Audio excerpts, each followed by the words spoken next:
Bonjour Olivier Klein. Bonjour. Cette nuit, un pompier est décédé en luttant contre un feu de plusieurs véhicules dans un parking souterrain de Saint-Denis, en Seine-Saint-Denis. C'est le premier décès depuis le début des violences mardi. Quelle est votre réaction ce matin ? Comme vous, je viens d'apprendre ce drame. Évidemment, j'adresse toutes mes condoléances à sa famille, à l'ensemble des sapeurs-pompiers qui font un travail remarquable en général et encore plus depuis quelques jours, comme l'ensemble des forces de sécurité, les policiers. J'ai évidemment beaucoup d'émotions. Vous savez, quand on est élu local, nos relations avec les sapeurs-pompiers, et en particulier les sapeurs-pompiers de Paris, sont des relations quasi quotidiennes. Donc voilà, une réaction d'émotion. Et évidemment, ça renforce encore plus l'appel au calme que l'on porte depuis le début de ces événements, de ces violences.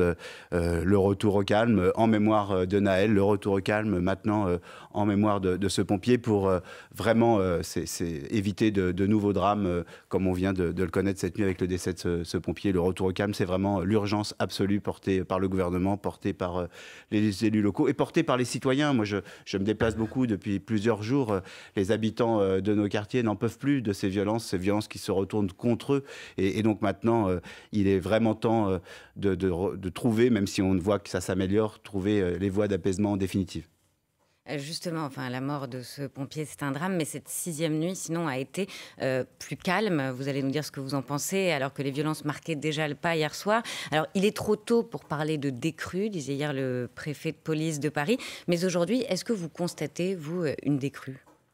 Oui, on voit que les nuits qui se succèdent, fort heureusement, sont plus calmes. Mais la mobilisation du gouvernement, des forces de police, des élus, des polices municipales, des polices nationales sont très fortes et restent à un très haut niveau. Il faut que cette décrue continue. Il faut jamais crier victoire. Il faut continuer à porter cet appel, appeler à cette responsabilité de tous, y compris celle des parents. Il y a ces rassemblements devant toutes les mairies ce midi qui va porter aussi cet appel au calme, parce que c'est de notre responsabilité à nous tous, hommes et femmes politiques, acteurs de terrain, parents, de porter ce retour au calme, faire que cette colère cesse de se diriger contre son propre quartier, contre ses propres voisins, contre ses propres équipements publics. Et contre nos élus, parce que la violence contre nos élus, c'est s'attaquer à la République. Et là encore, ces violences sont inqualifiables. Est-ce que vous avez pu échanger avec le maire de L'Haÿ-les-Roses depuis ce qui s'est produit hier ? Alors juste un ou deux SMS de soutien, un remerciement de sa part. Une fois que la Première ministre et le ministre de l'Intérieur se sont rendus sur place, vous imaginez bien qu'il était très pris et j'ai pas voulu l'embêter. Mais j'ai échangé avec des dizaines et des dizaines d'élus locaux. J'étais à Persan samedi matin. Où la mairie a aussi été incendiée. Où la mairie a été incendiée, le poste de police municipale et le conservatoire a été très abîmé et je me suis rendu sur place à la demande de la Première ministre et j'ai beaucoup échangé avec le maire de Persan et les parlementaires qui étaient sur place. Avec cette voiture bélier lancée dans la maison du maire de L'Haÿ-les-Roses, vous estimez vous aussi qu'on a passé un nouveau cap dans la violence ? Chaque cap est insupportable, mais s'attaquer à un élu, à un maire, c'est s'attaquer à la République. Les élus locaux et les maires en particulier font un travail remarquable. C'est des élus de terrain, de proximité. J'ai été maire moi-même, j'ai été premier adjoint au maire. Je sais à quel point les élus s'investissent pour leur ville et sont aux côtés de leurs habitants. Et évidemment, c'est un acte inqualifiable, injustifiable et impardonnable de s'attaquer à un élu, de s'attaquer à sa mairie, de s'attaquer à sa famille. Et bien évidemment, Vincent Jeanbrun, comme tous les élus qui ont été attaqués ces derniers jours, ont tout mon soutien. Mais bien évidemment, il a, je crois, le soutien de l'ensemble de nos concitoyens. Il va bénéficier d'une protection renforcée, disait hier le préfet de police de Paris. Concrètement, comment est-il protégé aujourd'hui, ce maire ? Est-ce que vous savez s'il a pu retourner dans sa maison avec sa famille ? Écoutez, je ne sais pas. Je crois que son épouse a été hospitalisée. Je ne sais pas si elle est sortie hier de l'hôpital. Je n'ai pas ce niveau de détail, vous vous en doutez bien. Mais je peux vous dire que ce que je sais des élus locaux, nous avons tous le numéro du préfet, le numéro de notre commissaire. Mais vous savez, le plus important, c'est l'ensemble de notre société qui doit être protégée. dans cette période. C'est l'ensemble de nos équipements publics, les élus locaux aussi, bien évidemment, parce qu'on est garant de cet apaisement, on est garant de ce lien fort entre la République et nos concitoyens, mais toute la République doit être protégée dans un moment aussi grave. Et comment on fait concrètement, Olivier Klein et Emmanuel Macron? Vous étiez hier soir à l'Élysée pour une nouvelle réunion de crise, a annoncé qu'il allait recevoir les 220 maires des communes qui ont subi des violences, mais le maire de l'Haye-les-Roses disait vendredi « on a été laissés seuls ». Aujourd'hui, comment allez-vous faire pour protéger ces élus? Je ne veux pas commenter les propos de Vincent Jeanbrun dans ce moment extrêmement douloureux. Moi je crois vraiment que le gouvernement, depuis le début, a eu la bonne réponse. D'abord, une réponse d'apaisement, de recueillement en direction de la famille de Nahel pour faire part de notre émotion. Ensuite, une réponse sur la justice doit faire son chemin, et elle fait son chemin.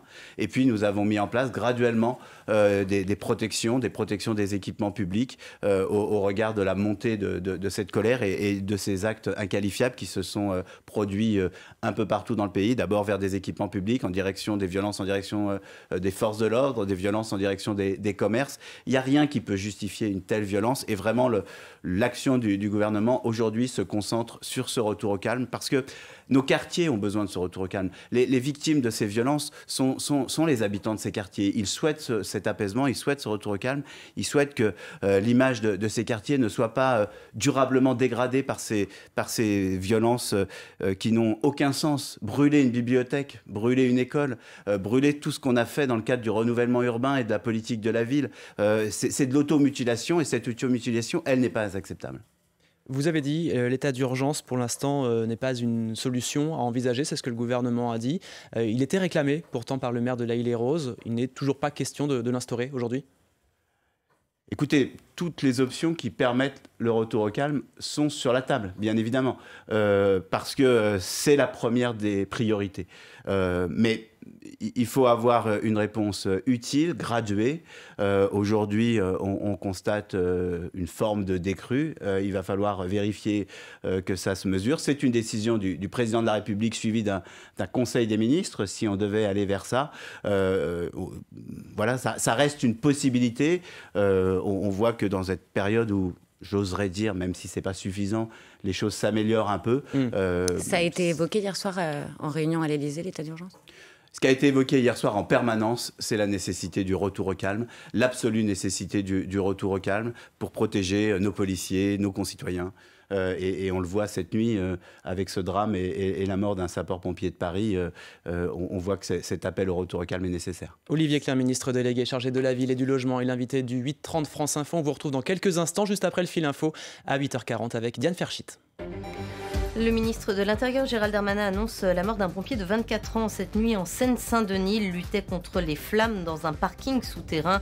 Les violences urbaines de cette nuit qui ont aussi fait 3 blessés parmi les forces de l'ordre. Des violences qui sont néanmoins en nette baisse. Près de 160 personnes interpellées cette nuit contre 700 la nuit précédente. Des rassemblements sont prévus à midi partout en France à l'appel de l'Association des maires de France après l'attaque contre le domicile du maire de l'Haye-les-Roses dans le Val-de-Marne ce week-end. Une enquête pour tentative d'assassinat est ouverte. Il ne faut pas faire d'amalgame entre la révolte et les exactions, affirme ce matin la présidente de l'Assemblée nationale, Yael Braun-Pivet. La durée d'attente aux urgences va encore s'allonger aujourd'hui.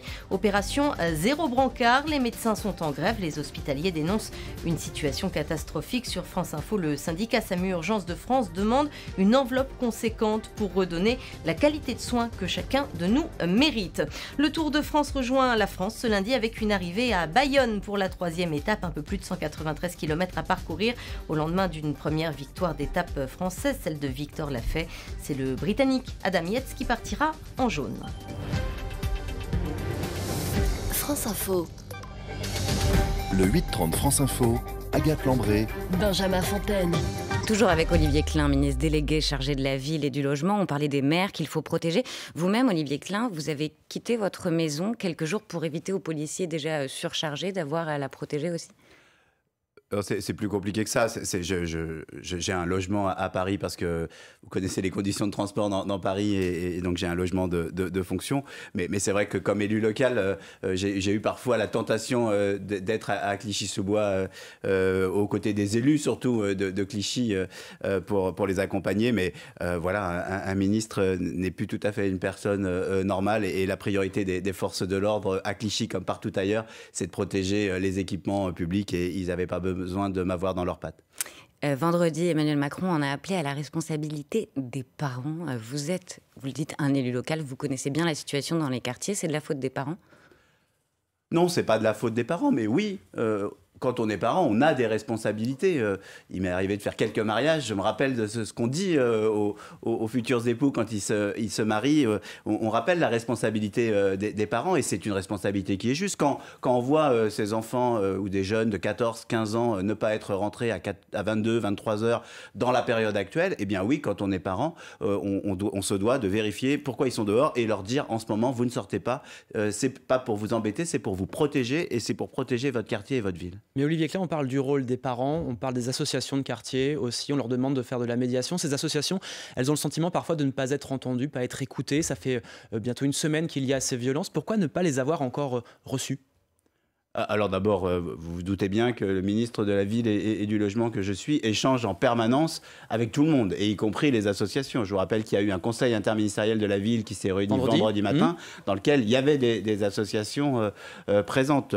La commission... Mais pas d'annonce très forte pour les quartiers. Mais parce que ce conseil interministériel de la Ville s'est réuni dans des conditions extrêmement particulières. Dans cette situation, le président de la République a fait des premières annonces sur Quartier 2030 à Marseille, qui devaient être détaillées vendredi matin dans le cadre du CIV. Mais les conditions de ce CIV ne permettaient pas. Les élus locaux, les associations présentes avaient besoin de s'exprimer, de parler de cette violence, de cette situation. Bien évidemment, les annonces qui étaient prévues dans le cadre de Quartier 2030, l'action plus forte dans le domaine de l'école, comme le président a commencé à le dire, l'action plus forte dans le domaine de l'entrepreneuriat, l'accompagnement de la création d'entreprises, toutes ces actions seront détaillées. La volonté qu'on aide plus les petites associations, qui est au cœur de mes préoccupations pour bien les connaître, comme ancien militant associatif, comme élu local. Mais quand même, depuis une semaine, Olivier Klein, on parle plus de sécurité que de discours, que mais de dialogue. Normal, la la priorité aujourd'hui, c'est le retour au calme. Et c'est pas simplement... la priorité du gouvernement, c'est la priorité de tous les Français et la priorité des habitants de ces quartiers. Moi, j'ai été à Persan, je vous le disais vendredi matin. Quand j'ai parlé aux habitants devant ce conservatoire qui avait été abîmé, les habitants étaient très tristes. Quand j'ai parlé aux habitants de Clichy-sous-Bois qui ont vu la moitié de la bibliothèque abîmée et qui ne pourra pas être utilisée, les jeunes qui viennent dans cette bibliothèque travailler depuis plusieurs semaines maintenant parce qu'on l'ouvre tous les dimanches, parce que c'est plus mieux de travailler dans une bibliothèque tranquille, ils sont très en colère. Donc c'est normal, c'est une priorité indispensable. Donc maintenant, vous allez pouvoir les recevoir maintenant que les cet après-midi, j'ai une réunion avec... alors, vous savez, les associations des quartiers populaires, elles sont très nombreuses, et c'est normal. J'ai des réunions cet après-midi avec des associations, avec le Conseil national des villes, avec des membres de la commission de Mohamed Mechmach que j'ai nommé, avec un panel associatif et un panel d'habitants. Et puis à chaque fois que je me rendrai dans les quartiers dans les mois qui viennent, je continuerai à échanger avec les associations. Vous savez, en ce moment, on est en train d'écrire le nouveau contrat de ville, celui qui commencera au 1er janvier 2024. Et je le dis, la politique de la ville, c'est du sur-mesure, ça se travaille quartier par quartier avec les habitants, avec les associations. Mais oui, aujourd'hui, la priorité, c'est le retour au calme, dans lequel les associations, les habitants, tout le monde doit concourir. Justement, Emmanuel Macron, en 2017, avait promis la fin de l'assignation à résidence. C'était une promesse de sortir de ces quartiers pour ces jeunes, une promesse d'égalité des chances. Est-ce que ces émeutes, aujourd'hui, ne signent pas l'échec de cette promesse ? La politique de la ville, c'est tout sauf un échec. C'est une action au long cours. D'abord, dans ces quartiers que je connais bien, souvent, quand on va mieux, on les quitte. Un des enjeux de la politique de la ville, c'est de faire que... Évidemment, l'émancipation, c'est le refus de l'assignation à résidence. Mais aujourd'hui, ce qui compte et ce qui nous permettra de mesurer la réussite de ces quartiers, c'est, oui, la politique de la ville a marché, et parce qu'elle a marché, j'ai envie de rester dans mon quartier. Aujourd'hui, dans ces quartiers, en permanence, on traite de nouvelles populations, souvent plus fragiles. Et donc, il faut continuer à mener cette action, bien évidemment, toujours avec la même énergie. Vous savez, dans les villes où il y a eu des exactions, ce n'est pas des villes dans lesquelles il ne s'est rien passé. C'est des villes dans lesquelles la politique de la ville joue son rôle, dans lesquelles les élus locaux jouent un rôle formidable. Donc c'est ce travail commun qu'il faut continuer. Il faut aller plus vite. La politique de la ville, une de ses difficultés, c'est sa capacité à gérer le temps. Parce qu'on parle à des générations qui n'ont pas vu ce qui s'est passé avant, d'où on part, et puis à des générations qui, légitimement, aspirent à aller mieux, plus vite. Oui, mais ça fait des décennies qu'on en parle et il y a eu beaucoup de signaux d'alarme. Vous aviez notamment signé l'appel de Grigny en 2017. C'était un appel à relancer la politique de la ville. Oui, oui. Et ensuite... Je me rappelle je l'ai signé. Il y avait par exemple tout un chapitre sur l'ANRU qui demandait qu'on nomme un président. Il se trouve que celui qui a été nommé, c'est moi. Vous avez été président de l'ANRU. Et quand j'ai pris l'Agence nationale de rénovation. Quand j'ai pris la présidence de cette agence, il y avait 5 milliards, fruit du quinquennat précédent de François Hollande. Quand j'ai fini ce quinquennat, il y avait 12 milliards. Donc on a multiplié par plus de 2 le budget qui va permettre de changer ces quartiers. Mais oui, c'est trop long. Parce que dire qu'il y a 12 milliards, ça veut dire qu'on va dépenser 50 milliards. Mais ces 50 milliards, on va les dépenser en 10 ans. Donc il faut intervenir sur le dur, le logement, les transports, la tranquillité, les associations. Et ce qu'il faut, c'est agir sur tout en même temps. Mais aucun des acteurs de la politique de la ville, sérieux, honnêtes, ne vous diront que la politique de la ville ne marche pas. Parce que où on en serait si cette politique de la ville n'existait pas depuis 40 ans? Les élus disent qu'il n'y a pas assez pour le social. C'est bien de raser des tours, mais il ne faut pas oublier l'éducation, le social, le taux de chômage qui explose dans les quartiers. Relisez-moi dans le texte. Je dis depuis toujours, c'est l'urbain et c'est l'humain, et c'est les deux que je veux mener, que mes prédécesseurs ont mené. Mais oui, il faut mettre l'accent sur la présence d'adultes dans ces quartiers. Mettre l'accent sur l'acte éducatif. Normalement, le président a commencé à le dire, on va multiplier les cités éducatives dans tous ces quartiers. Ces cités éducatives qui permettent de sortir du silo, faire que l'école travaille avec les animateurs, avec les éducateurs sportifs, avec l'éducation nationale. Tout ça font partie de notre projet qu'on va continuer à mener et surtout à aider les petites associations parce qu'elles jouent un rôle formidable dans nos quartiers et ce rôle est nécessaire. Mais il est temps, Olivier Klein, non, depuis 2017 ? Mais beaucoup a été fait depuis 2017. Les CP, le dédoublement des classes préparatoires en CP, en CE1, en moyenne section, c'est une révolution. Vous savez, je suis prof, je vois à quel point l'apprentissage de la lecture a été accéléré. Les vacances apprenantes qui a été mise en place, c'est des centaines de milliers d'euros qui a permis, dans une ville comme la mienne et dans beaucoup de villes, les maires vous le diront, on a multiplié par 2 le nombre d'enfants qu'on peut envoyer en vacances pour 2 fois moins cher. Mais si je vous écoute, vous dites aussi faire revenir des médiateurs dans les quartiers. Sauf que les associations aujourd'hui nous disent on a moins de moyens, on n'a plus d'emplois aidés, on peut moins faire appel à ces emplois aidés. C'est compliqué du coup. Il y a les adultes relais. Et moi je le dis, ça fait partie des choses que je veux faire évoluer. On ne peut pas mener une action dans un quartier sans en avoir les moyens pour l'action et les moyens pour recruter. Et ça fait partie des annonces de Marseille, du président de la République, simplifier les recrutements des adultes relais, sortir d'un certain nombre de carcans administratifs qui disaient oui, vous pouvez être adulte relais, vous ne le pouvez pas. Il y a les bataillons de la prévention qui ont été mis en place par ma prédécesseur, Nadia Hay, sur lequel il va falloir probablement continuer à travailler. Mais je le redis, il n'y aurait rien de pire que cette période fasse le procès de la politique de la ville. Cette période, aujourd'hui, elle nous appelle à la responsabilité et d'abord le retour au calme et ensuite continuons à travailler main dans la main avec les élus locaux, avec les associations et avec les habitants de ces quartiers. Et pour suivre le dialogue, c'est ce que vous nous dites, Olivier Klein, ministre délégué chargé de la ville et du logement. Vous êtes l'invité du 8h30 France Info. Pour l'heure à 8h50, on retrouve Diane Ferschit pour le Fil Info. Et cette bonne nouvelle sur le front de l'inflation, les prix du panier France Info n'ont presque pas augmenté en juin, 15 centimes de plus seulement par rapport au mois de mai, alors que notre ticket de caisse prenait 1 € en moyenne depuis 8 mois. Panier France Info en partenariat avec le cabinet Nielsen IQ sur 37 produits du quotidien. Les détails sont à retrouver sur franceinfo.fr. Un jeune pompier tué en éteignant un incendie cette nuit à Saint-Denis, des feux de véhicules dans un parking souterrain. Cette nuit, près de 160 personnes ont été interpellées dans le cadre des émeutes urbaines, bien moins que les nuits précédentes. Et à Marseille, le maire Benoît Payan annonce une aide exceptionnelle de 2 millions d'euros pour les commerçants victimes de dégradation. Le gouvernement a demandé aux assureurs d'accélérer les procédures d'indemnisation des pillages de magasins fermement sanctionnés, avec parfois de la prison ferme jusqu'à 4 mois de prison ferme prononcée ainsi contre un émeutier par le tribunal de Grenoble. Au moins 73 000 foyers privés d'électricité ce matin dans l'ouest parisien. Panne survenue à 7h07 précisément. Son origine n'est pas encore identifiée. La contre-offensive ukrainienne est situation difficile pour les forces de Kiev dans l'est du pays.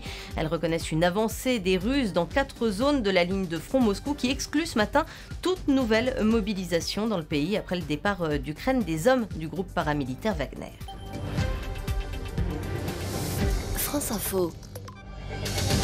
Le 8h30 France Info, Agathe Lambré. Benjamin Fontaine. Olivier Klein, toujours ministre délégué chargé de la ville et du logement. Nous devons d'abord qualifier les événements avant d'en tirer les conclusions, a insisté le président hier soir dans une réunion à l'Élysée. Ça veut dire quoi? Que vous ne comprenez pas ce que veulent les jeunes et que vous attendez d'en savoir plus avant d'ajuster la réponse politique? C'est important de comprendre ce qui s'est passé. Vous savez, moi, ce que j'ai vu depuis le décès dramatique de Nahel, c'est d'abord la parole du président de la République et celle de la première ministre qui a rendu hommage à ce jeune homme et qui a demandé la justice. J'ai vu que la justice avançait. Et donc, j'ai vu une parole qui était juste. Et malgré cette parole juste, on n'a pas empêché la colère de ces jeunes s'exprimer, mais aussi des actes de pillage, des actes contre les équipements publics, contre nos élus. Et donc, bien évidemment, la réponse, elle doit aussi être d'une certaine manière en qualifiant ce qui s'est passé, en comprenant, parce que moi, je crois que la politique de la ville agit dans ces quartiers, j'en suis même certain, mais néanmoins, elle n'a pas empêché cette colère de s'exprimer. Et donc, il m'arrive d'être un peu un scientifique, donc on a besoin, je crois, oui, d'analyser les raisons de cette colère et de cette expression, et surtout de ne pas l'excuser parce qu'elle est inexcusable. En tout cas, dans son expression. La colère, elle est compréhensible. Mais ce qui n'est pas acceptable, c'est cette violence dirigée, cette espèce d'automutilation. Et ça, il faut le comprendre, bien évidemment, pour agir mieux. En 2005, vous étiez premier adjoint au maire de Clichy-sous-Bois. C'est de là qu'étaient parties les émeutes de 2005 après la mort de 2 adolescents poursuivis par la police. Il y avait eu énormément de violence, 3 semaines de violence à l'époque, mais aujourd'hui, les observateurs, les spécialistes s'accordent pour dire qu'on a encore franchi un cap dans la violence. Est-ce que vous le constatez aussi? Qu'est-ce qui est différent? Moi, je ne veux pas être dans des comparaisons morbides. D'abord, je veux rappeler que la mort, pour Clichy-sous-Bois, la mort de Zied et Bouna reste un événement extrêmement tragique et dans le cœur de cette ville. La mort de Nahel restera toujours un événement tragique. Et je le redis, ce qui est différent, et c'est là où c'est difficile, c'est que la parole du président de la République et de la première ministre est à la hauteur de la gravité de la mort de ce jeune homme. La justice passe et passe vite et elle continuera son travail. Mais malgré tout, cette violence est présente. Et donc aujourd'hui, on n'a qu'une priorité, c'est le retour au calme. Et ensuite, on essaiera de comprendre comment cette étincelle, parce que la mort d'un enfant, c'est plus qu'une étincelle, a à nouveau eu cet effet de violence. Mais je ne veux pas comparer, parce que je pense qu'il n'y a pas de comparaison à avoir. On est presque 20 ans après. La situation dans les quartiers a profondément changé. Nos villes ont changé. Mais néanmoins, ça reste des terrains de fragilité extrême, d'extrême pauvreté. Et je pense que ça nous oblige à aller plus vite, ça nous oblige à réfléchir à nos pratiques.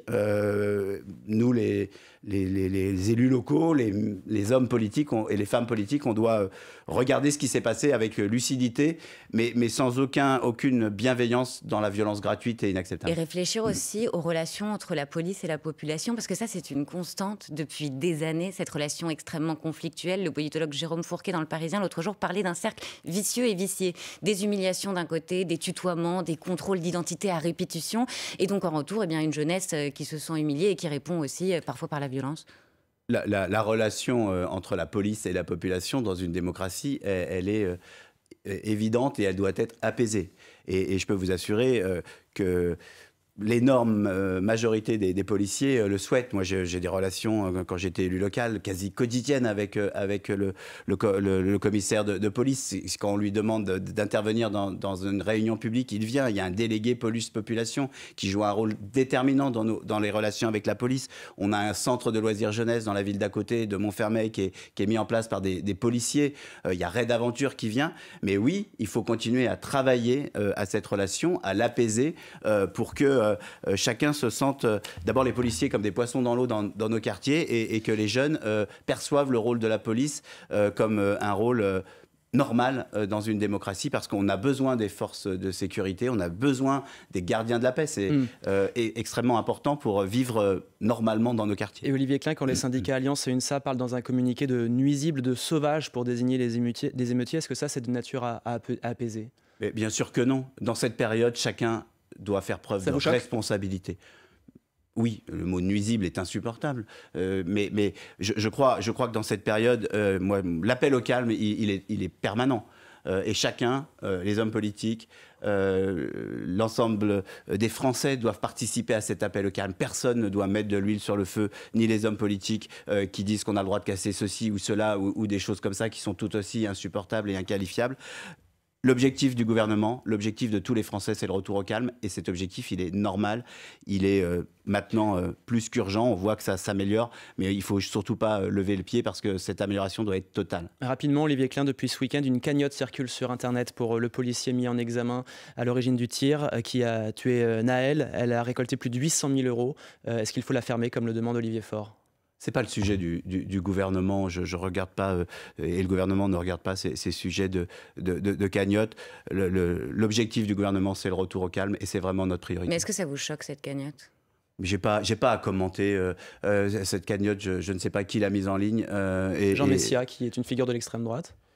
Je crois que quand l'extrême droite fait des choses, elle ne le fait pas sans arrière-pensée. Mais aujourd'hui, ma priorité, c'est bien le retour au calme. Et ça vous dérange de vous exprimer sur cette cagnotte ?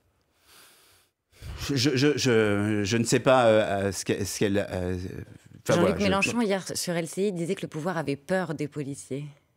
Mais non, le pouvoir travaille avec les policiers. Heureusement, nous sommes dans une démocratie. Que Jean-Luc Mélenchon fasse attention à ce qu'il dit pour, au contraire, dire oui, il faut maintenant que ça s'arrête. Qu'ils ne disent pas qu'on a le droit de casser une école et pas le droit de casser ceci ou cela. Vous savez, j'ai parlé à des dizaines de maires ces derniers jours, y compris des maires issus de la NUPES. Ils n'ont qu'un objectif parce qu'ils travaillent, c'est le retour au calme. Et je peux vous assurer que les maires de tous bords, y compris ceux de la NUPES, n'apprécient pas ces propos va-t-en-guerre qui n'ont aucun sens dans la période. L'objectif du gouvernement, le mien, du président de la République, de la Première ministre, du ministre de l'Intérieur, c'est le retour au calme. Et c'est l'objectif de tous les Français et des élus locaux que j'irai rencontrer à midi avec d'autres ministres parce que notre présence sur les frontons des mairies, enfin sur les parvis des mairies est importante. Merci Olivier Klein, ministre délégué en charge de la ville et du logement, d'avoir été l'invité du 8h30 France Info ce matin.